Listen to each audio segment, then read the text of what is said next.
be. him, Yeah. definitely. But then you go and you think, well, Congratulations to they you keep three. spelling it one way.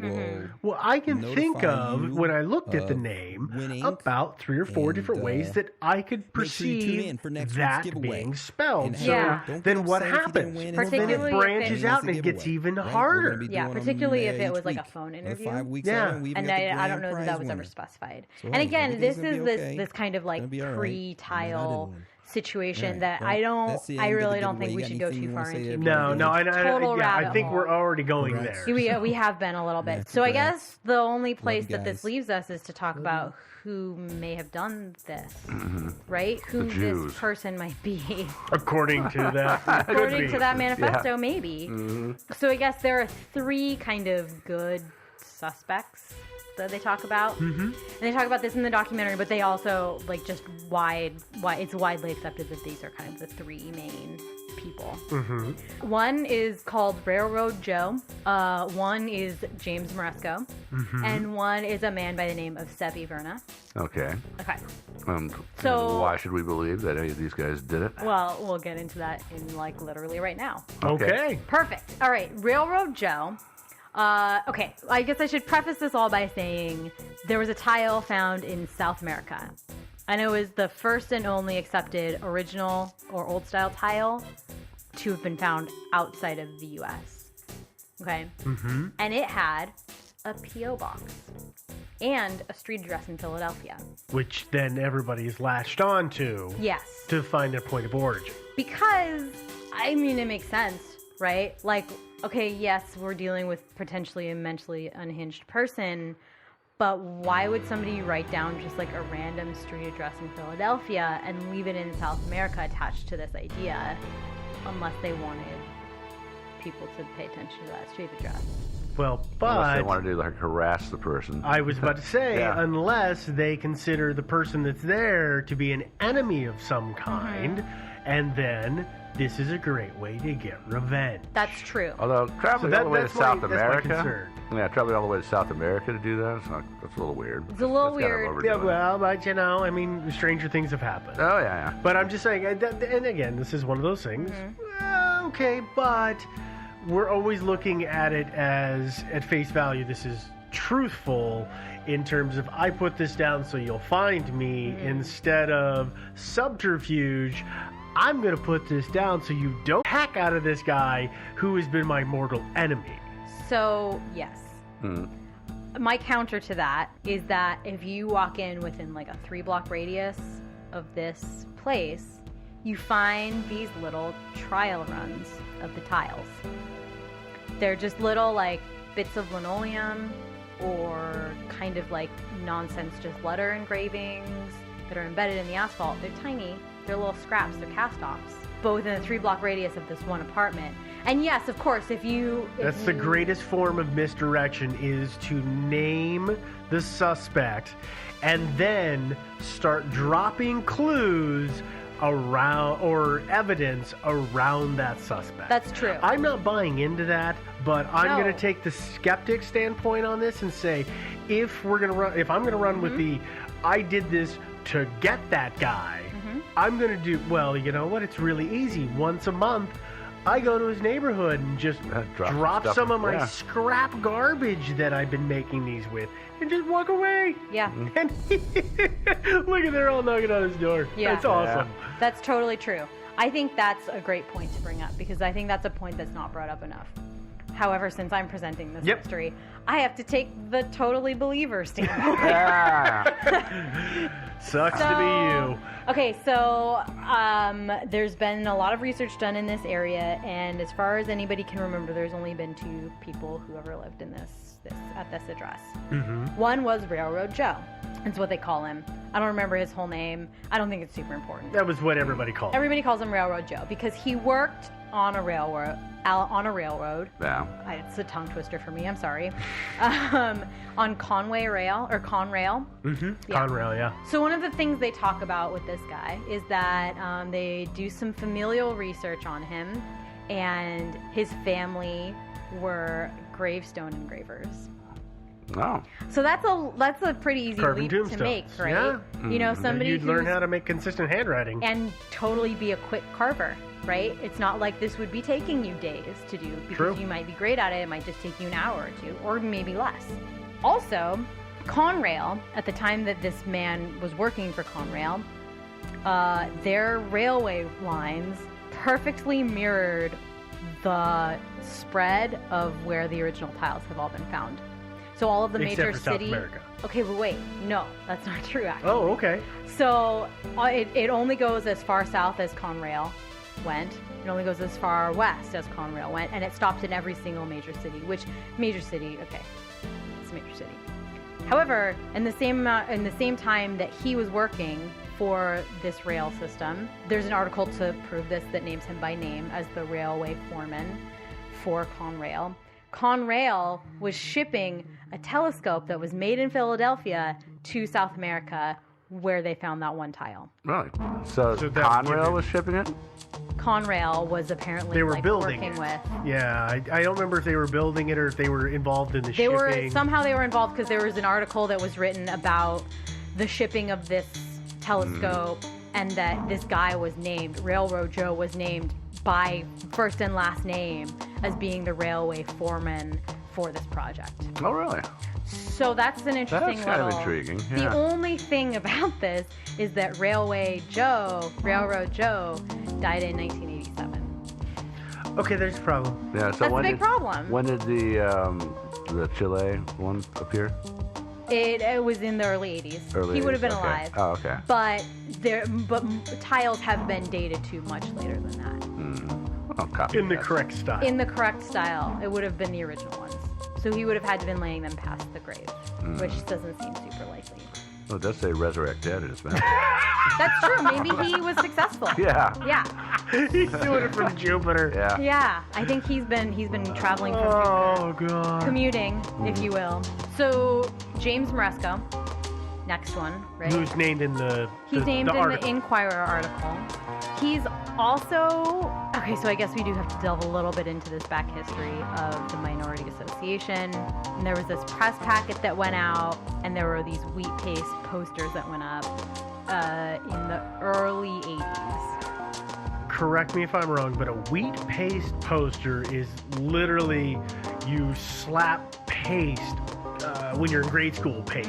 It's some version of that onto a poster and then just slap it against the wall to adhere it rather than using a stapler or tape or something like that. Yeah. That's what a wheat paste poster is? Yeah. Okay, just making sure I was Those on are the board ones with that like stick up for years and years. Yeah, you cannot because they're sealed and okay, yep, got it. Just Yeah. making sure I understood that. And where did these appear? In Philadelphia, in kind of like lower income hubs, so like Greyhound stations, Union Station, things like that. And they had the same messaging that the tiles do.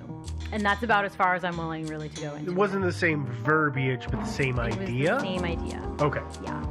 So the Minority Association is fairly widely accepted to be the predecessor to these tiles. And on all of the media information, they had this like press packet that we talked about a little bit earlier. The name that appears is James Maresco. He's a good candidate. So he was their spokesman. He was their publicity manager essentially. But it, as we were It wasn't just just the talking president, about, he was a client too. He probably served as in every slot. He actually Because didn't. he probably was the entire organization. Here's the thing: is that actually he didn't. It was him and his brother and his brother's wife and Girlfriend or something? like one other person.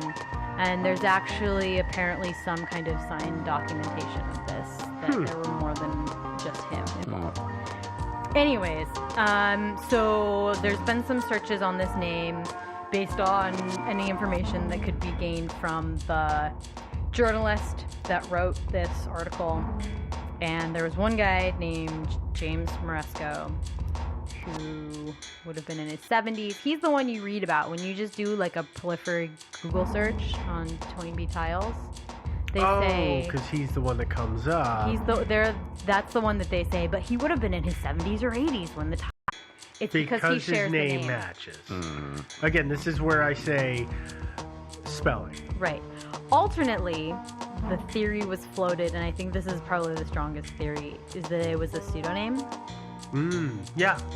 And that it was actually the guy who lived at the address after Railroad Joe died, named Sevi Verna, who has been discounted because his mother says he has a lung disease, therefore he's never been able to travel.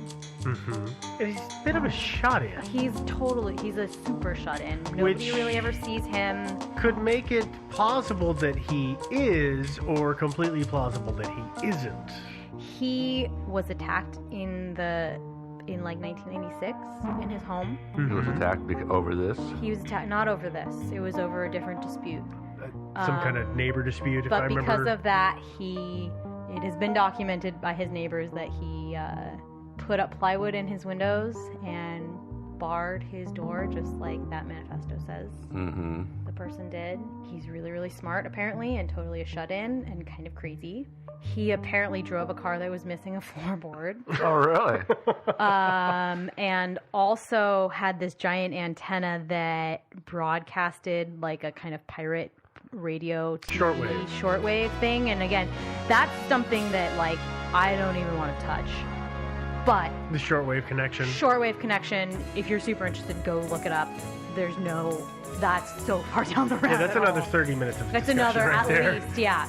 Additionally, in these papers that were uncovered of this original kind of minority association situation, all of the references to themselves refer to James Moresco. With one exception, it appears to be a typo, which refers to themselves as Severino Virno. So he messed up and broke characters. Maybe. That's what that infers. Yeah, so it seems to be a fairly strong connection to this guy who lives in the place where the tile refers people. He's kind of crazy. He's kind of a shut-in. And the neighbors kind of describe him as this without, it seems, knowing anything about the situation. You know, these are people you say, hey, can you tell me a little about this guy? They say, oh yeah, he's really, really smart. He's kind of shut-in. He's really shy. He's very scared. Oh, and he drove this car that like, I think like the bottom rusted out, like just to kind of tell people how eccentric this guy was without having knowledge of the fact that people think that he's the Tyler. And again, this is hard to verify. In this, right? Okay, you and I talked about this before we started recording tonight. Yeah. Is that this is one of those A plus F draws conclusion of C kind of scenarios to me, which is not always the right way to approach it, but it's the easy thing to see and go to. The example that you and I talk about is in the documentary. They talk about where some of the text could come from, and there was that play. Or was it a play? Yeah, David Mamet. Yeah, 4 a.m. is the name of it. It's a play. It's a two-man play about somebody calling into a radio DJ and spouting all these crazy ideas, which are very in line with some of the stuff. Some of it is like word for word. Yeah, it's very, very close. Okay, well, I'm gonna make a jump in the same kind of logical conclusion. Well, okay, and I guess we should like add caveat to that is that David Mamet believes that these tiles are an homage to his play. So let's just throw that out there. Yeah. But I'm just trying to get across this. Why totally. People jump to say it's Sevi is this basic. I'm following this train, and it just seems so easy. Okay. Well, when I was watching the documentary, one of the guys, and I think I can't remember who it was. Justin, the protagonist. He finds a freshly laid tile that has been on the ground for minutes because he peels it apart, he discovers it, and he says, I went to the store and it must have been about 4 a.m. in the morning, and then I found this. Okay, well, I can run this logic that says, well, they're following they're now incorporating the play, which is called 4 a.m., which is supposed to be the time that this call was made in this call-in show. And whoever's doing this is now, as an homage, following that and dropping these things at 4 a.m. And now this guy... Okay, well, to me, let's just follow... you could see the logic in that, and that could build steam and get built upon. But it's a connection that is very, very loose. And I think that it's only by the pounding of feet on top of it that it gets so strong. And so that's my thing. When everybody says the Sevi, yeah, I actually feel bad for Sevi. Well, and so here's my thing about Sevi is his mother says that he has this lung disease, and the tiles very clearly refer to this man having a terminal disease of some kind and struggling with the idea of death. And I think that the man that you've described as this like kind of manic, reclusive, really smart, but kind of scared man who may have some kind of mental thing, who's also struggling with a terminal illness. I just feel like he really fits the image that you have of a kind of person that would make these tiles. Sort of, yeah. Again, my problem is you've built that image based totally on, built that image, and it's almost too conveniently molded. That's my problem. That's totally fair. Is that it almost seems too easy. Absolutely. So let me interrupt for a second. So this guy is how old now? Is he still alive? Yeah, he's I think he would have been in his like early 20s when these things first started, kind of. Which was the 80s. Yeah. Late mid 70s is when all the stuff happened. Yeah. So if he's in his 20s, he's in his 70s now. Yeah. Okay. And then he moved in after Railroad Joe. 87, yeah. After Railroad Joe, he moved in then. Died, yeah. Or maybe earlier. I don't know. I don't know. I haven't seen the record. It may be that Railroad Joe moved out to like live in a facility while he died, or so. It was remembered to have lived there in the like very early 80s at the very least. Yeah. So interesting. Yeah. I wonder if Railroad Joe maybe laid some of the original ones down for the sheer fun of it, and then moved out and left some of his materials behind. Yeah, maybe it was just a continuation. And that was a thought that came to me as well, is that like how convenient that these two people who like the stories totally kind of a little bit fit, like maybe they knew each other. Maybe like how did he find this? Like were they friends? Did they like? We can say that maybe they were both. Is the Minority Association? Is that the name of it? Maybe they were both in it, and Joe started it and created the template, and then somebody else picked it up, whether it was Sevi or somebody else. If he creates a template, then you just start following the template. And if you follow a template after enough time, you don't need the template. You can do it freehand after years of doing this kind of thing. And then when they start doing the little side tiles or the manifesto, you just automatically carve in that manner, because I'm holding this, let's just say it's a box knife.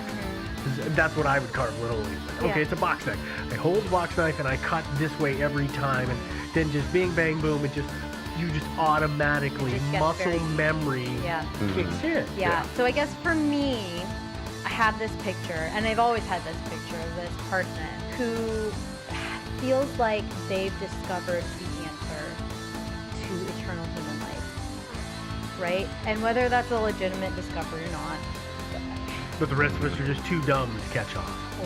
Totally. And it goes back to that feeling. Frustrating. It's kind of just this overarching feeling of like frustration with this case, either on any side of it, even if it's the person of the Tyler, right? I feel that there's this like feeling of frustration, because one of the side tiles says, "Kill all journalists, I beg you." And there's a fairly well documented history of somebody kind of in the early 80s trying to reach out to journalists to give this idea to them, to the media, to the main media at large. The mainstream media. So I get this image of this person who, for whatever reason, is really uncomfortable with the idea of death, like more uncomfortable than the normal human being, right? And I'm pretty uncomfortable with it. Yeah, that's fair. Some people are, some people aren't. And you get this idea in your head, and you think, oh my god, I figured it out. I know, like, obviously, Kubrick was trying to tell us this, Toynbee was trying to tell us this. The answer to this is we just resurrect the dead. Like, this is something that people have known about. Conspiracy theorists get these things in their head. They think it's a moment of clarity. People have known this forever, but it's being kept from the general population for whatever reason. And maybe it didn't start out that way. Maybe it starts out with, oh my god, this is what this person is trying to tell us. And you reach out to the media and you say, hey, this is what this person is trying to tell us. And the media says, okay, you're a crackpot. And you face this ridicule and this like taunting. And since you're maybe a little crazy already, it starts to cycle on itself. You reach out and you say, hey, this idea. And they say, ha, ha, ha, that idea. And you say, oh, they hate me. Oh. And you vilify them. And you hate them more. I don't even think that's saying that they're crazy or imbalanced, but if you're constantly being rejected,